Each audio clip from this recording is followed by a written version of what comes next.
হুগলির গোঘাটে তৃণমূলের ব্লক সভাপতি এবং পঞ্চায়েত প্রধান তারা আবাসে পাওয়া বাড়ি ফিরিয়ে দিলেন।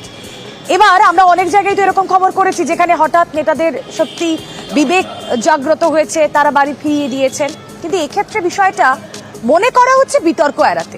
কেন বলছি আরো ডিটেলে জানবো, আমাদের প্রতিনিধি শুভদীপ এই মুহূর্তে রয়েছেন সঙ্গে। শুভদীপ, বিবেকবান নেতার উদাহরণ কিন্তু কম নেই আমাদের বঙ্গে, যারা বাড়ি ফিরিয়ে দিয়েছেন, আবাসের তালিকায় নাম উঠে গিয়েছে, বাড়ি তারা পেয়ে গিয়েছেন, কিন্তু এক্ষেত্রে এই যে তৃণমূলের ব্লক সভাপতি এবং পঞ্চায়েত প্রধান তারা কেন বাড়ি ফিরিয়ে দিচ্ছে?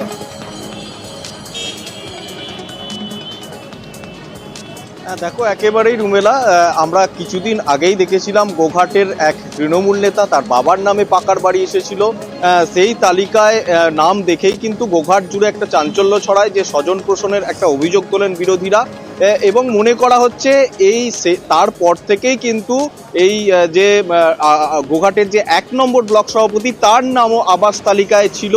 এবং পঞ্চায়েত প্রধান, শ্যামবাজার পঞ্চায়েতের প্রধান গোঘাটেরই, তার নামও দেখা যায়, কিন্তু তাদের পাকার বাড়ি নেই, মাটির বাড়ি রয়েছে।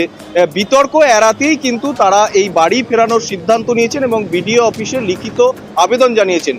যদিও তাদের এই কাণ্ডকে কটাক্ষ করতে ছাড়েনি বিজেপি, কারণ তারা বলছে এতদিন তারা কেন এই পদক্ষেপ নেননি, সার্ভে হয়ে যাওয়ার পর কেন এই পদক্ষেপ নিলেন, সে নিয়েই তারা প্রশ্ন তুলেছেন এবং এটাকে অভিনয় এবং মানুষের কাছে ভালো সাজার চেষ্টা বলেও কটাক্ষ করেছে বিজেপি। যদিও তৃণমূল নেতাদের দাবি যে সার্ভেতে তারা জানিয়েছিলেন যে তারা বাড়ি নেবেন না, এর সার্ভে হয়ে যাওয়ার পর লিখিতভাবে সেই দাবি জানিয়েছেন। তাদের দাবি যে তাদের থেকেও দুস্থ অনেক মানুষ রয়েছেন, তারা যাতে সেই বাড়ি পান সেই চেষ্টাই করছেন তারা, সেই কারণেই এই পদক্ষেপ।